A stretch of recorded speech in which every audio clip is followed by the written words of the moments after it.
হরে কৃষ্ণ কৃষ্ণ কৃষ্ণ হরে হরে, হরে রাম রাম রাম হরে হরে।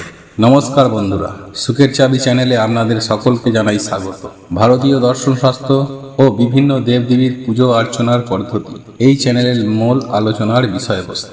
বন্ধুরা, আপনারা যদি নতুন কিছু জানতে চান বা নতুন কিছু শিখতে চান, চ্যানেলটি সাবস্ক্রাইব অবশ্যই করুন। বন্ধুরা, গোটা বিশ্ব জানে রাধা অষ্টমীর দিন এই কাজ করা মাত্রই 24 ঘন্টার মধ্যেই গৃহে অর্থকে চৌম্বকের মতো আকর্ষণ করে। হ্যাঁ বন্ধুরা, আপনারা একেবারে ঠিক শুনছেন।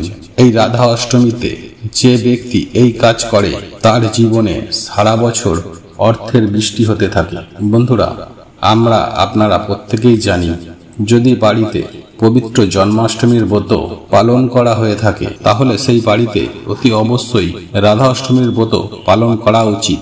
জন্মাষ্টমী এবং রাধা অষ্টমী এই দুটি ব্রতই পরস্পরের পরিপূরক, তাই একটি পালন করলে অপরটি পালন করতেই হবে। বন্ধুরা, শাস্ত্রমতে জন্মাষ্টমীর ব্রত পালনের সাথে সাথে এই রাধা অষ্টমীর ব্রত পালন করলে পরিবারে সুখ শান্তি সমৃদ্ধি এবং দাম্পত্য সুখ সদা সর্বদাই বজায় থাকে। একই সাথে সংসার থেকে আর্থিক অভাব দূর হয় এবং সেই পরিবারে সুখ শান্তি সমৃদ্ধি ঘটে। তাই আজ আমি আমার এই ভিডিওটির মাধ্যমে আপনাদেরকে জানিয়ে দেব যে এই পবিত্র রাধা অষ্টমীতে বাড়িতে বসেই এই রাধা অষ্টমীর ব্রত আপনারা খুব সহজেই কিভাবে পালন করবে এবং শ্রীমতী রাধারানীর উদ্দেশ্যে কোন সেই বিশেষ মন্ত্র সেটি অবশ্যই একবার হলেও মুখে আনতে হয়। এবং আপনি যদি আপনার বাড়িতে পবিত্র জন্মাষ্টমীর ব্রত পালন করে থাকেন তাহলে অতি অবশ্যই এই রাধা অষ্টমী ব্রতটি পালন করবেন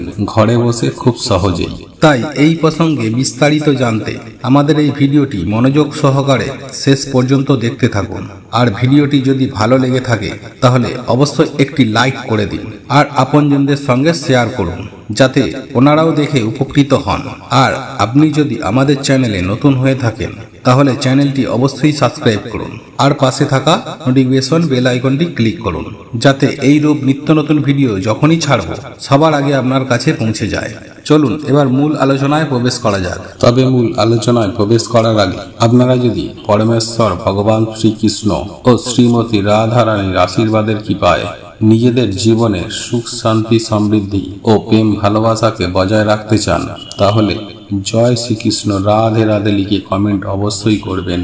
বন্ধুরা, যারা সনাতন ধর্মে বিশ্বাস করেন তারা অত্যন্ত গুরুত্ব সহকারে পালন করে থাকেন এই রাধা অষ্টমীর ব্রত, কারণ স্বয়ং পরমেশ্বর ভগবান শ্রীকৃষ্ণ নিজ মুখে উল্লেখ করেছেন, আমার নাম 1000 বার জপ করলে লোক যেই ফল পায় সেই ফল পাওয়া যায় মাত্র একবার রাধা কৃষ্ণের যুগল নাম জপ করলে। তাই সেই দিক থেকে রাধা অষ্টমীর ব্রত পালন যথেষ্ট গুরুত্বপূর্ণ। বন্ধুরা, এইবার আমি আপনাদেরকে জানিয়ে দেব এই পবিত্র রাধা অষ্টমীর ব্রত আপনারা কিভাবে পালন করবেন এবং যেই কাজটি আপনাদের অবশ্যই করণীয়, যার ফলে আপনি রাধা কৃষ্ণের কৃপায় প্রচুর অর্থের মালিক হবেন খুব সহজেই। বন্ধুরা, আপনারা সকাল সকাল ঘুম থেকে উঠে প্রথমেই সংকল্প গ্রহণ করে নিন যে আপনি এই পবিত্র রাধা অষ্টমীর ব্রতটি নিষ্ঠা ভক্তি ও আন্তরিকতার সহযোগে পালন করার চেষ্টা করবেন। এই সংকল্প শেষ হয়ে যাবার পর বিছানা থেকে উঠে আপনি স্নান পর্বটি সেরে নিন। তারপর আপনার পক্ষে যদি সম্ভব হয় একটি নতুন পোশাক পরিধান করুন। আর আপনারা যদি নতুন পোশাক পরিধান করতে না পারেন তাহলে চেষ্টা করুন একটি শুদ্ধ পরিষ্কার পরিচ্ছন্ন বস্ত্র পরিধান করার। বন্ধুরা, এই দিন এই অষ্টমী তিথি শেষ হওয়ার পূর্বেই রাধা কৃষ্ণের পুজোটি সম্পূর্ণ করা প্রয়োজন। বন্ধুরা, রাধা অষ্টমীর পূজা করার সময় যে সমস্ত উপকরণগুলির প্রয়োজন তা হলো লাল এবং সাদা ফুল, সেই সঙ্গে আপনারা আরো একটি বিশেষ ফুল আপনারা রাধা কৃষ্ণের উদ্দেশ্যে নিবেদন করবেন, যা আমি আপনাদেরকে এই ভিডিওটির শেষে জানিয়ে দেব। সেই সাথে লাগবে পঞ্চামৃত, অর্থাৎ দুধ, দই, মধু, ক্ষীর, চিনি বা গুড়। সেই সঙ্গে নেবেন 3 প্রকার অথবা 5 প্রকার মিষ্ট জাতীয় ফল, তুলসী পাতা, ধূপ, দীপ এবং নৈবেদ্য। আর এই নৈবেদ্যর মধ্যে অবশ্যই মিষ্ট জাতীয় দ্রব্য থাকা প্রয়োজন। বন্ধুরা, যে কোনো ব্রত পালন করার ক্ষেত্রে সেই দিন উপোস থাকা অতি অবশ্যই প্রয়োজন। তাই আগামী বুধবার এই রাধা অষ্টমীর ব্রতটি পালন করতে চাইলে এই দিন উপবাস থাকবেন। আর আপনি যদি উপবাস থাকতে না পারেন তাহলে সেক্ষেত্রে সাবু, ফল, দুধ বা নুন চিনির জল কিংবা ডাব আপনারা খেতে পারেন। বন্ধুরা, এইবার আমি আপনাদেরকে জানিয়ে দেব আপনারা এই দিন কিভাবে খুব সহজেই রাধা কৃষ্ণের পুজো সম্পূর্ণ করবেন। বন্ধুরা, সবার প্রথমেই একটি চৌকি, একটু উঁচু জায়গায় একটি লাল বা হলুদ কাপড় পেতে তার উপরে স্বয়ং পরমেশ্বর ভগবান শ্রীকৃষ্ণ ও শ্রীমতী রাধা রানীর মূর্তিটি স্থাপন করুন। আর যদি আপনার বাড়িতে রাধা কৃষ্ণের মূর্তি বা ছবি না থেকে থাকে তাহলে রাধা কৃষ্ণের মূর্তি সবার আগেই আপনার গৃহে আনা প্রয়োজন। বন্ধুরা, অনেকেই রাধা কৃষ্ণের মূর্তির পাশাপাশি পুজোর ঘটও স্থাপন করে থাকে। তাই যদি আপনার পক্ষে সম্ভব হয় আপনি একটি মঙ্গল ঘটও স্থাপন করতে পারেন। এরপর পঞ্চামৃত দিয়ে রাধা কৃষ্ণের মূর্তিটিকে অভিষেক করান। তারপর দুজনকেই নতুন বস্ত্র পরিধান করিয়ে সুন্দরভাবে সাজিয়ে তুলুন এবং ঘট পুজো করার সঙ্গে সঙ্গে রাধা কৃষ্ণের পুজো আরাধনা করুন। ফুল, ফল, নৈবেদ্য ও মিষ্টি সাজিয়ে রাধা কৃষ্ণের কাছে নিবেদন করুন। বন্ধুরা, আপনারা এই দিন ভগবানের উদ্দেশ্যে ভোগও নিবেদন করতে পারেন। তবে আপনারা যদি জীবনে আর্থিক উন্নতি করতে চান, যদি চান আপনি প্রচুর প্রচুর টাকার মালিক হতে, কোটি কোটি টাকার মালিক হতে, যদি আপনারা চান স্বয়ং পরমেশ্বর ভগবান শ্রীকৃষ্ণ ও শ্রীমতী রাধারানীর কৃপায় আপনার সংসারে টাকা উপচে পড়ুক, তাহলে মাত্র দুটি কদম ফুল রাধা কৃষ্ণের পুজোর সময় শ্রীমতী রাধারানী এবং পরমেশ্বর ভগবান শ্রীকৃষ্ণের চরণে নিবেদন করুন। তাহলেই আপনারা জীবনে যা চাইবেন তাই পাবেন। এক কথায় বলতে গেলে আপনাদের জীবনে সুখ, শান্তি, সমৃদ্ধি সমস্ত কিছুই থাকবে। সেই সঙ্গে সঙ্গে আপনারা কোটিপতি হবেন, আপনাদের মনস্কামনা পূরণ হবে। বন্ধুরা, এই কদম ফুল আপনারা যদি একবার যদি পরমেশ্বর ভগবান শ্রীকৃষ্ণ ও রাধারানীর চরণে নিবেদন করেন তাহলে আপনার জীবনে কখনো অর্থের অভাব হবে না, আপনার 14 পুরুষ বসে খাবে।